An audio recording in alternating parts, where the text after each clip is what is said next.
Under the dim light of a crescent moon, a young girl named Adana wandered the crowded streets of Lagos. The city was alive with the hum of distant music, chatter, and the occasional honk of a car horn, but Adana felt utterly alone.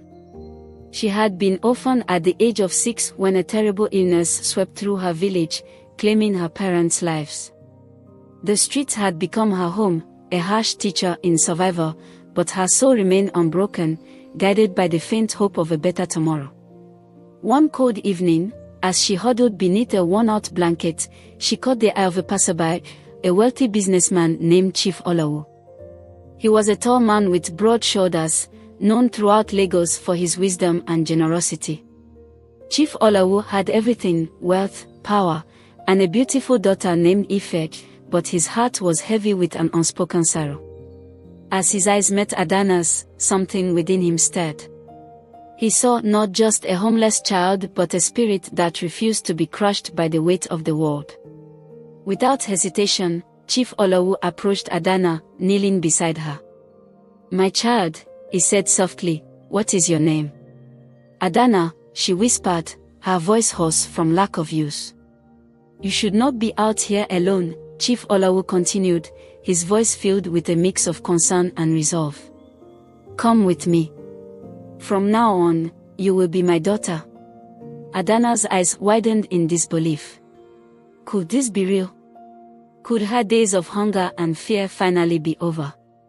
The chief gently lifted Adana into his car, and for the first time in years, she felt the warmth of safety. Yet, as they drove through the illuminated streets toward his grand mansion, Adana could not shake the feeling that this new life would come with its own set of challenges. Chief Olawu's mansion was more magnificent than anything Adana had ever seen. The gates were adorned with intricate carvings, and the driveway stretched far into the distance, flanked by towering palm trees. As they pulled up to the grand entrance, the heavy wooden doors swung open to reveal a foyer gleaming with marble floors and crystal chandeliers. Adana's heart pounded as she stepped out of the car, overwhelmed by the grandeur. The chief smiled at her, his hand resting gently on her shoulder. "Welcome home, my daughter," he said, his voice echoing in the vast space. Inside, the staff greeted them with deep bows, their eyes curious about the new arrival. Among them stood Ife, the chief's biological daughter. Ife was a strikingly beautiful girl, with smooth skin and bright eyes that mirrored her father's. Yet, as she observed Adana, her expression turned cold. "Father, who is this?" Ife asked, her voice laced with suspicion. "This is Adana," Chief Olawu replied warmly. "She will be living with us from now on, as my daughter." Ife's smile faltered, though she quickly masked it with a polite nod. "Welcome, Adana," she said, but her tone was far from welcoming. Adana, sensing the tension, offered a shy smile in return. She didn't know what to expect from Ife, but she hoped that they could become sisters. After all, she had never had a sibling, and the thought of having someone to share her new life with was comforting. The days that followed were a whirlwind for Adana. She was given new clothes, a soft bed to sleep in, and 3 meals a day. The chief spent time with her, teaching her about the world, encouraging her to pursue her education, and showing her the love she had longed for. But not everything was perfect. Ife, who had once been the sole focus of her father's affection, began to grow increasingly jealous. She watched with growing resentment as her father showered Adana with attention, teaching her how to read, taking her on outings, and proudly introducing her as his daughter. The love and kindness that Ife had once taken for granted now seemed to be slipping away, replaced by a growing fear that she was being replaced. And so, beneath the surface of this newfound family, the seeds of discord began to take root. As weeks turned into months, Adana grew more comfortable in her new life, but Ife's resentment festered like a wound. Each time she saw her father smile at Adana, a pang of jealousy shot through her heart. She began to distance herself from Adana, avoiding her whenever possible, and when they did interact, Ife's words were often laced with thinly veiled hostility. "Why do you follow father around like a lost puppy?" Ife would sneer. "You should know your place." Adana, who had once hoped to find a sister in Ife, was hurt by her coldness. She tried to win Ife over, helping her with her chores, complimenting her, and sharing stories from her past. But no matter how hard she tried, Ife remained distant, her heart hardened by jealousy. Chief Olawu was oblivious to the growing rift between the girls. He was often away on business, and when he was home, he was too caught up in his responsibilities to notice the tension that simmered beneath the surface. To him, everything seemed perfect. He was proud of the way Adana had adjusted to her new life, and he was confident that Ife would eventually come to accept her as a sister. But Ife had other plans. One evening, as the family gathered for dinner, Ife made a subtle move to undermine Adana. The meal was a lavish affair, as always, with a spread of traditional Nigerian dishes laid out on the table. As the chief praised Adana for her progress in her studies, Ife couldn't resist the urge to stir the pot. "Father," Ife began, her voice sweet and innocent, "I heard that Adana didn't do so well on her last exam. Perhaps she's not as gifted as you think." The comment was a lie, but it was enough to plant a seed of doubt in Chief Olawu's mind. He turned to Adana, his brows furrowed in concern. "Is this true, Adana?" he asked. Adana's heart sank. She had worked hard and had done well on her exam, but Ife's words made her feel as though she had somehow failed. "No, father," she said quietly. "I did well on the exam." Chief Olawu nodded, relieved, but the damage was done.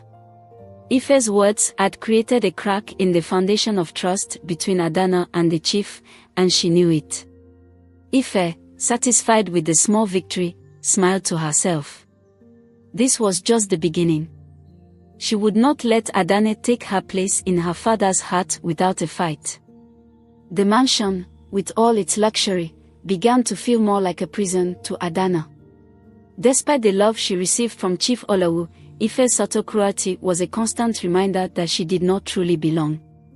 Ife's words, always wrapped in sweetness but filled with venom, were slowly chipping away at Adana's confidence. One afternoon, as Adana was helping the housemaid clean the grand living room, she overheard a conversation between the maids.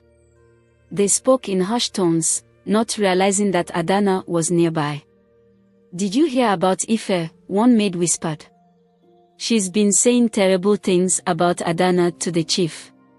She's trying to make him doubt her." "That poor girl," another maid replied. "She doesn't deserve this." "But what can we do? Ife is the chief's daughter, after all." Adana's heart sank as she realized that Ife's behavior was even worse than she had imagined. It wasn't just the coldness or the occasional sharp remark. Ife was actively trying to turn Chief Olawu against her. The realization hit Adana like a blow, and she felt the weight of Ife's jealousy crushing her spirit. But Adana was not one to give up easily. She had survived on the streets of Lagos, and she knew how to fight for her survival. This time, however, the battle was not for food or shelter, but for the love and acceptance of the man who had saved her from a life of despair. As she sat alone in her room that evening, Adana made a decision. She would not allow Ife to push her out of this family. She would fight for her place, not with lies or deceit, but with truth and kindness. She would prove to Chief Olawu that she was worthy of his love, not by tearing down Ife, but by rising above her jealousy and hatred. With a renewed sense of purpose, Adana set out to strengthen her bond with Chief Olawu. She worked harder in her studies, learned the ways of the household, and made it her mission to bring joy to those around her. She helped the maids with their chores, played with the younger children in the village, and even began to learn the traditional dances and songs that were part of her heritage. But all the while, Ife watched with growing anger. The more Adana shone, the more threatened Ife felt. And so, Ife began to hatch a plan that would not only drive Adana out of the mansion but also ensure that she would never return. Ife's jealousy had grown into a dark, consuming force that clouded her judgment. She was no longer content with simply undermining Adana, she wanted to see her gone for good. The plan that had been forming in her mind was risky, but the thought of getting rid of Adana for good was too tempting to resist. One evening, as the mansion settled into the quiet rhythm of night, Ife slipped into her father's study. The room was dimly lit, the shelves lined with books and documents that detailed the chief's vast business empire. In the corner, a large safe stood, its contents protected by a combination only the chief knew. Ife's heart raced as she approached the desk, where her father's official seal and a stack of important papers lay. Among them were documents related to a significant business deal, one that the chief had been working on for months. Ife knew that this deal was crucial to her father's business, and any disruption could cause chaos. With trembling hands, Ife took one of the documents and carefully forged Adana's signature at the bottom, using a pen that had been left on the desk. She knew it was a dangerous move, but she was desperate.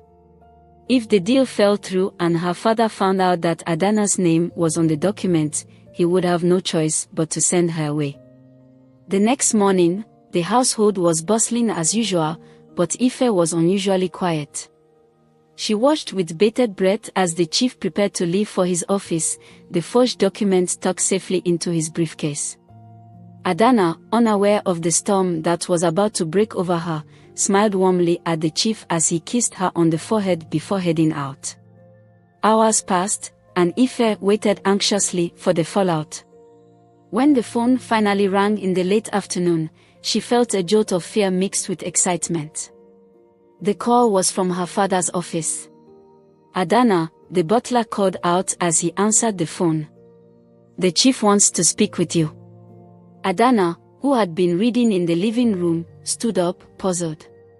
She took the phone from the butler, her heart pounding as she heard her father's voice on the other end. "Adana, did you sign any documents related to the Amodi deal?" Chief Olawu's voice was calm, but there was an undercurrent of concern. Adana's mind raced. "No, father, I didn't. I would never do that without your permission." There was a pause on the other end, and Adana felt a knot of fear tighten in her stomach. "I believe you, Adana," the chief finally said. "But someone has used your name to interfere with this deal. I'm coming home now. We need to talk." As Adana hung up the phone, she felt a cold wave of dread wash over her. She knew that this was Ife's doing, but proving it would be difficult. Ife had played her hand well, and now the fate of Adana's place in the family hung in the balance. Chief Olawu returned home with a heavy heart. The forged signature had not only jeopardized the business deal but also cast a shadow of doubt over Adana's integrity. He couldn't believe that the girl he had taken in, the girl he had grown to love as his own, would betray him in such a way. Yet, something in his heart told him that Adana was telling the truth. As he walked through the grand entrance of his mansion, he was greeted by a solemn Adana and a smug Ife, who was careful to hide her satisfaction. "Let's go to the study," Chief Olawu said, his voice firm. "We need to get to the bottom of this." In the study, the atmosphere was tense.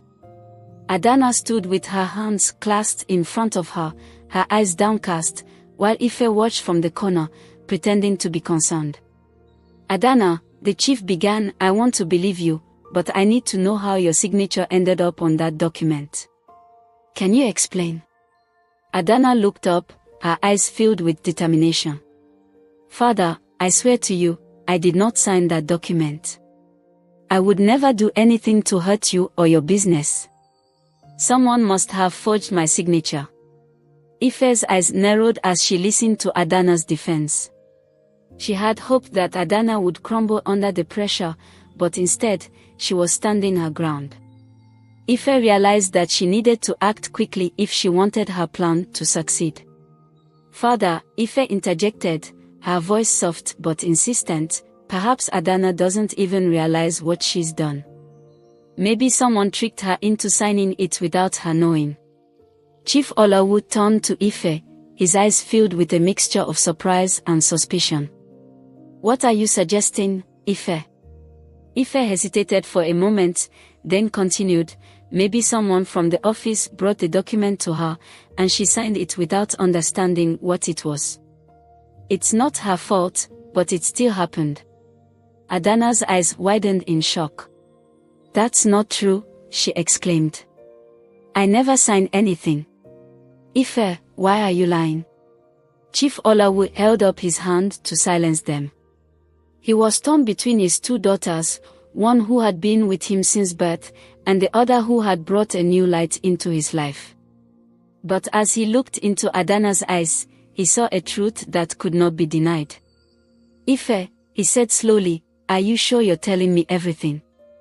Ife's heart raced as she realized that her father was beginning to doubt her. She had always been able to manipulate situations to her advantage, but this time, she had pushed too far. "Father, I just want to help," Ife said, her voice faltering. "I'm worried about the family, that's all." Chief Olawu studied his daughter closely, his mind racing. He had seen Ife's jealousy before, but he had always dismissed it as normal sibling rivalry. Now, he wondered if he had been too blind, too trusting. "I'll have the document analyzed," Chief Olawu finally said. "We'll see who really signed it." The room fell silent as the weight of his words sank in. Ife's plan was unraveling, and she knew it. Adana, on the other hand, felt a flicker of hope. She had faith that the truth would come out, and when it did, she hoped that her place in the family would be secure. The following days were filled with an uneasy tension that hung over the mansion like a dark cloud. Chief Olawu had sent the document to a trusted handwriting expert, and the entire household waited anxiously for the results. Ife tried to keep her composure, but the fear of being exposed gnawed at her. Adana, on the other hand, focused on maintaining her usual routines. She spent time with the household staff, continued her studies, and even made an effort to reach out to Ife, despite the growing animosity between them. But Ife remained distant, her coldness a barrier that Adana could not breach. Finally, the day came when the results were delivered. Chief Olawu gathered both girls in his study, the atmosphere thick with anticipation. "The handwriting expert has confirmed," Chief Olawu began, his voice steady, "that the signature on the document was forged. And it was not done by Adana." Adana let out a breath she didn't realize she had been holding. Relief washed over her, but it was tempered by the knowledge that this would not end well for Ife. Chief Olawu turned to Ife, his expression grave. "Ife, do you have anything to say?" Ife's face paled as the reality of her situation set in. She had been caught, and there was no escaping it. But instead of admitting her wrongdoing, she doubled down. "Father, I didn't mean for this to happen," Ife stammered, tears welling up in her eyes. "I was just so afraid of losing you. You've been spending so much time with Adana, and I felt like you were forgetting about me." Chief Olawu's expression softened, but the disappointment in his eyes was clear. "Ife, I will always love you. You are my daughter, and nothing can change that. But what you did was wrong, very wrong. You tried to hurt Adana, and in doing so, you hurt this family." Ife broke down in tears, the weight of her actions crashing down on her. "I'm sorry, Father. I'm so sorry." Adana watched, her heart aching for Ife. Despite everything, she understood the pain that Ife was feeling. She stepped forward, placing a hand on Ife's shoulder. "Ife," Adana said gently, "I don't want to take your place. There's enough love in this family for both of us. We can be sisters, if you let me." Ife looked up, her tear-streaked face filled with surprise. She had expected anger, rejection, but instead, Adana was offering her forgiveness. It was more than she deserved, but it was exactly what she needed. "I don't deserve your kindness," Ife whispered, her voice choked with emotion. We all make mistakes, Adana replied. What matters is that we learn from them and try to be better. Chief Olawu watched the exchange with a mixture of pride and sorrow. His daughters, both of them, had a long road ahead, but this was a start. We'll move forward as a family, Chief Owu said, his voice resolute. Together. In the weeks that followed, the tension in the mansion began to ease. Ife, deeply ashamed of her actions, made a sincere effort to change. She started spending more time with Adana, slowly building the bond they had both longed for but had been too afraid to nurture. Chief Olawu, relieved to see the girls getting along, decided to take them on a trip to their ancestral village. He believed that reconnecting with their roots would help them heal and grow closer as a family. The village, nestled in the heart of the Nigerian countryside, was a world away from the bustling streets of Lagos. It was a place where the land was rich with history, and the air was filled with the wisdom of generations past. As the car wound its way through the narrow, dusty roads, Adana felt a sense of peace wash over her. The sight of the lush green fields, the sound of birds singing in the trees, and the smell of the earth brought back memories of her childhood before tragedy struck. She had been too young to understand the significance of her heritage back then, but now, she was eager to learn more about the culture and traditions that had shaped her parents' lives. When they arrived at the village, they were greeted with warmth and hospitality. The elders, who had known Chief Olawu since he was a boy, welcomed him and his daughters with open arms. They were particularly taken with Adana, recognizing in her the same strength and resilience that had defined her parents. During their stay, the girls participated in the village's daily activities. They learned how to weave baskets, prepare traditional meals, and even took part in the vibrant dances that told the stories of their ancestors. Adana embraced these experiences wholeheartedly, eager to immerse herself in the rich tapestry of her heritage. Ife, initially hesitant, found herself gradually drawn into the rhythms of village life. The simplicity and sincerity of the people touched her in a way she hadn't expected. She began to see Adana not as a rival, but as a sister with whom she shared a deep, unspoken connection. One evening, as the sun set behind the hills, casting a golden glow over the village, Ife and Adana sat together under a large baobab tree. The air was cool, and the sounds of the village were a comforting backdrop to their conversation. I was wrong about you, Adana, Ife admitted, her voice quiet but sincere. I was so afraid of losing father's love that I couldn't see how much you've lost too. I'm sorry for everything I did. Adana looked at Ife, her heart filled with a mix of emotions. She had longed for this moment, for the chance to start anew. I forgive you, Ife, she said softly. We can't change the past, but we can choose how we move forward. Let's be sisters, truly. Ife smiled, a genuine warmth in her eyes for the first time. I'd like that, she replied.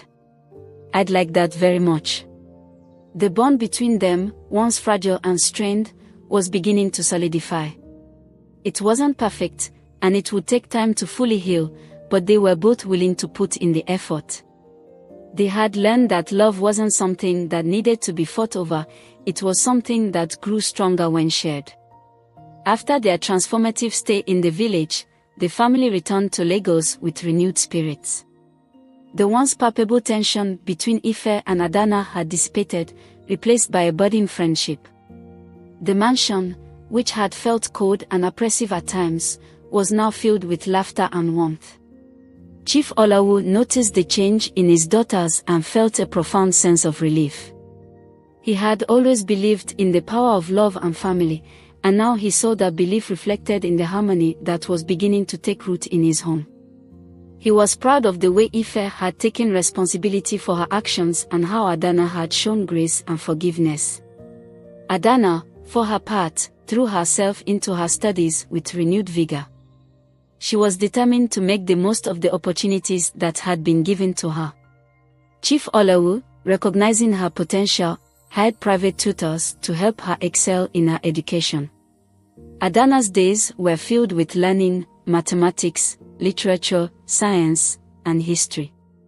But she also made time for the things that brought her joy, such as painting, music, and spending time with the people she had grown to care about.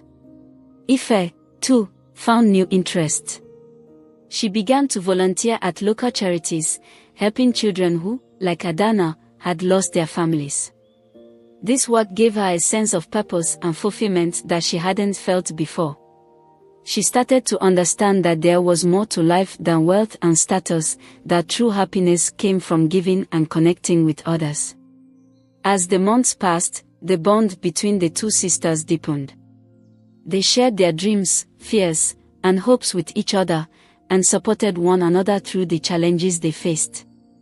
Ife learned to appreciate Adana's resilience and wisdom, while Adana admired Ife's courage to change and grow.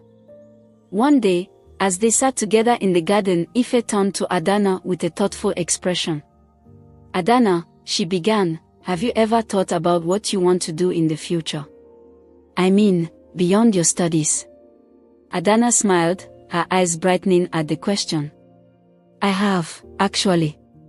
I want to use my education to help others, maybe start a school or an organization that supports children who've lost their families, like I did.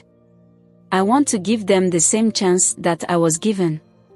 Ife nodded, deeply moved by Adana's vision. "That's a beautiful dream, Adana. I'd love to help you make it a reality."